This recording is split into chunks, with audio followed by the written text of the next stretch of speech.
the 23rd of July, what days we're going to be streaming so you know when to tune in.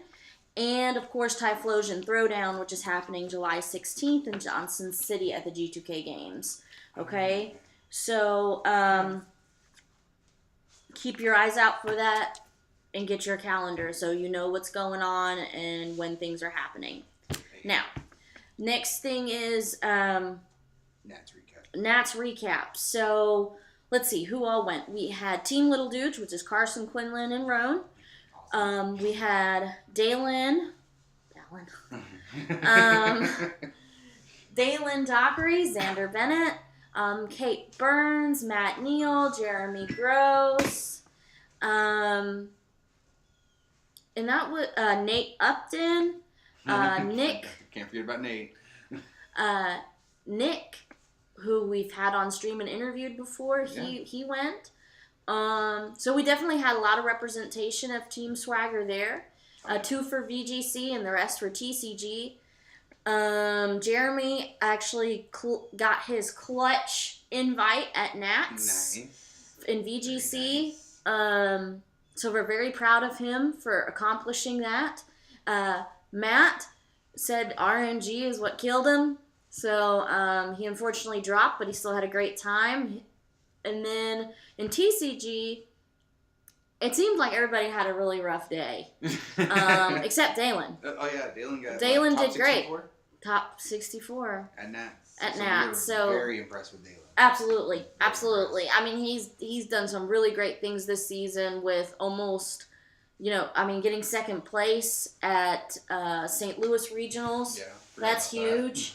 And he's been consistent at the top for this whole season. So, very proud of Dalen. I'm so grateful that he's representing Team Swagger. And really hope he does really well at Worlds. Yeah. I want to see him at final tables. That would be really great. And honestly, myself and the other people have talked about it, and Dalen is probably one of the best people to play against. Oh, yeah. Not because, besides the fact that he's a good player, he's just enjoyable to play against. And he's more than willing to help. Exactly. He'll give you strategy tips, anything that you need. Can help. Yeah. Right. And he doesn't make anybody feel less than him by any means. Oh, no. I mean, he comes to me even, hey, look at my deck. What do you think I should change? Am I a top player? Hell no. Hell no, I'm not a top player. I'm nowhere near top tables. One time twice I've been at top tables. And as quick as that came, it left. Okay, so I am definitely not, the person you would ask. In other words, she won round 1 and lost. No. I was at the number 1 table at Virginia Regionals after I had won my first round, but my second game was against Michael Premawat on table 1. And he was playing Seismitoad Bats, and I was playing Donphan, so we all know how that ended. And... And then my other one that I was at top 10 tables at Pennsylvania Regionals in the fall, and I was the only girl in sight. And I was like, and Donphan was the call at that Regionals. It really was, because Manectric everywhere. And every time I came up to the table and, they would start shuffling the cards and I saw Electric Energy. I'm like, oh, this is going to be so great. And it's just, literally, besides my first round, my next 2 to 3 games were all against Electric. Wow. So, of course, I had 3 wins and a tie, and I said, this is happening. This is really, I could actually make cut and make day 2. What is this world? I ruined it. But damn, I was on my way. You had a good start. I really had a good start. But anyway, so Dalen is just a really wonderful player, and I think he truly, he is the spirit of the game. Oh, yeah. He is absolutely the spirit of the game. He definitely epitomizes the community of Pokemon. Oh, absolutely. So if you ever get a chance to play against Dalen, please take the opportunity to get to know him, talk to him. High praises all across the table. Oh, yeah.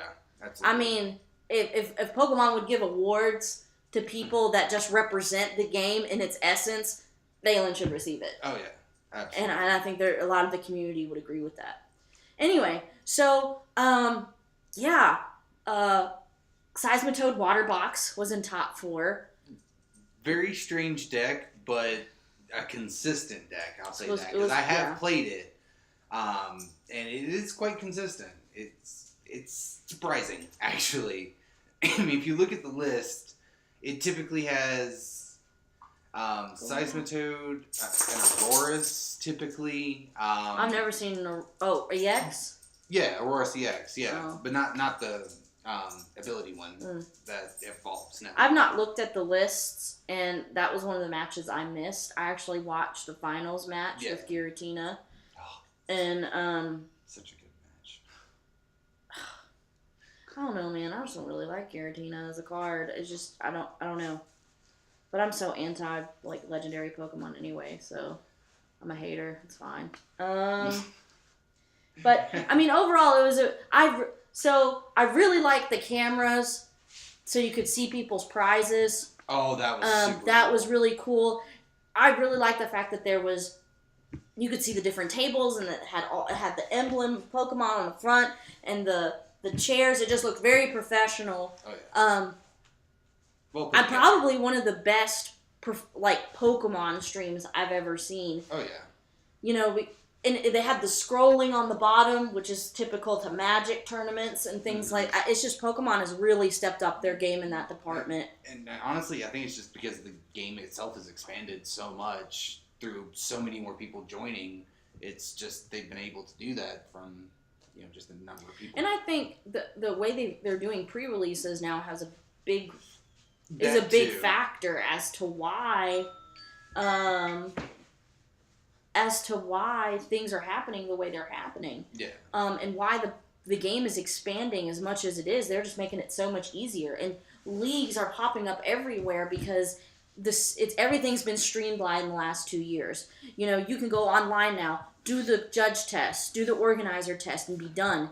I remember when it was still paper, and I had to mail it with a tracking number, and it was just and everything. So I had to send it like 2 or 3 times because it kept getting lost. And then I was stuck in the middle of them transitioning. So my paperwork was shredded, and they were like, okay, start over. And it was a mess. So thank you, Pokemon, for taking the time to get with the 21st century and doing things a lot easier so the community can grow. Oh, yeah, absolutely.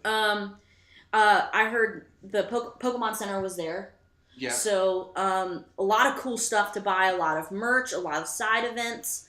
Overall, I heard it was a wonderful experience. People were not super excited about Columbus. They said Indianapolis was better. But I can see that. They said the city itself is kind of confusing to navigate around in comparison to other big cities. Ohio is very confusing on their road system. I don't know how they even did it, because I remember whenever I went to a tournament for not Pokemon but a different card game in I don't know. Dayton? No, it wasn't Dayton. It was north of Dayton. Oh, I have no clue. Yeah. I don't know Ohio super well. Yeah. But yeah, so it must have been confusing. Yeah, it was just tough to navigate. Everybody talked about Melt on Burbank. That was like the most delicious place ever. It's basically their specialty is like melt sandwiches. So like grilled cheeses, cheesesteaks, stuff like that. Oh, that'd be good. So and apparently the prices were fair and all that stuff. The biggest complaint that I heard is basically if you weren't 21 or over, there was really nothing to do. Because it was mostly in like a downtown bar district and things like that. So the people that are right at that 19, 20 level, they were just like, what do I do all day? Sit in a hotel and be bored? Like, that's no fun. Well, I mean, there was just so much going on. There wasn't apparently a lot of free play areas and things like that.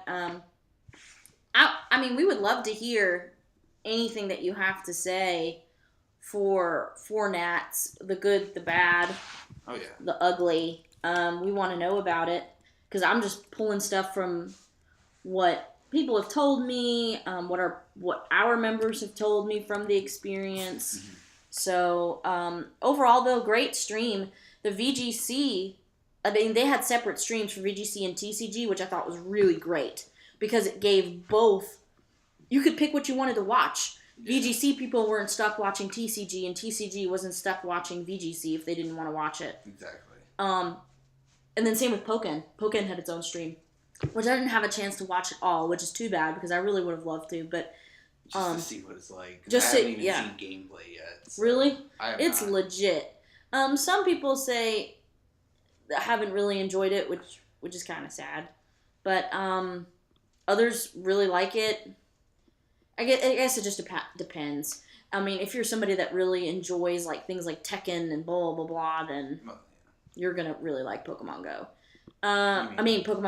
Pokken. Sorry. Oh, there's so much Pokemon going on. But yeah, since I brought it up though, Pokemon Go. Shoot, I will get it together. Pokemon Go. What an explosion! Oh my god, the night it came. The night it came on, or like it was available. Servers crashed 7 times?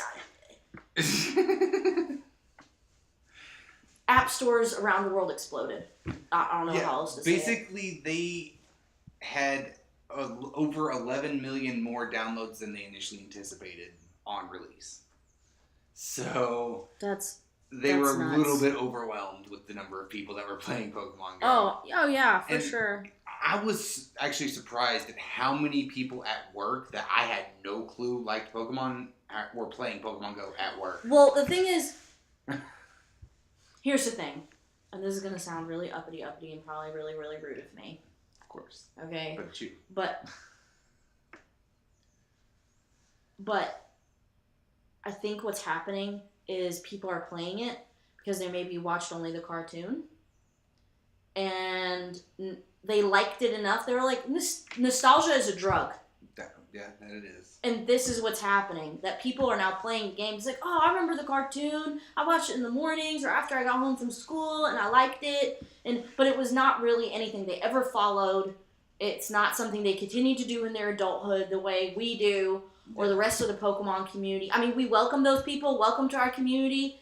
I really want to say, expand yourself. Get to know more about the Pokemon communities besides Pokemon Go. Get to know us. Get to know the TCG, the VGC, Pokken, whatever else you're interested in. Let this be the scapegoat into our fandom. Oh, yeah.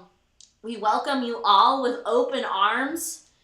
We just ask you to be open-minded and be willing to learn if you decide to continue to go above and beyond Pokemon Go.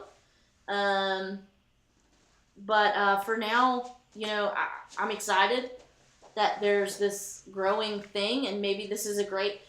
Honestly, the best part about it is all these nerds are coming out of their houses and are like actually planning to go places with people and are meeting new people constantly. Just because of Pokemon Go. Just because of Pokemon Go. Yeah, exactly. I mean, on my newsfeed, there's been people that I've been fighting for them to just get out of the door. Come outside, stop being a vampire.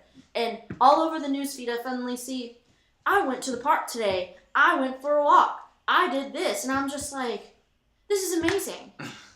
They're forcing nerds to exercise. They're forcing me to exercise. That's because your phone isn't compatible. That's not the point. So, I mean, it's a phenomenon. It really is a phenomenon. And I think Pokemon was not ready. Niantic Labs, which is the creator, was not ready. Their servers were not ready. The Google server did a lot better. I started with my Pokemon Trainer account thinking, maybe, just maybe, that people that actually had a Pokemon.com trainer account would maybe be treated a little bit better than the Google people because we are already putting so much money and effort into the fandom but no, the Google people, Google, I guess, has much better support, server-wise than Pokemon does. They're running off of Google Maps, too. So. Right, exactly. So needless to say, I played for a day, and the very next day after 10 o'clock, I've not been able to get on since. So that's been 2 days now. After 14 hours, I said, I can't wait anymore.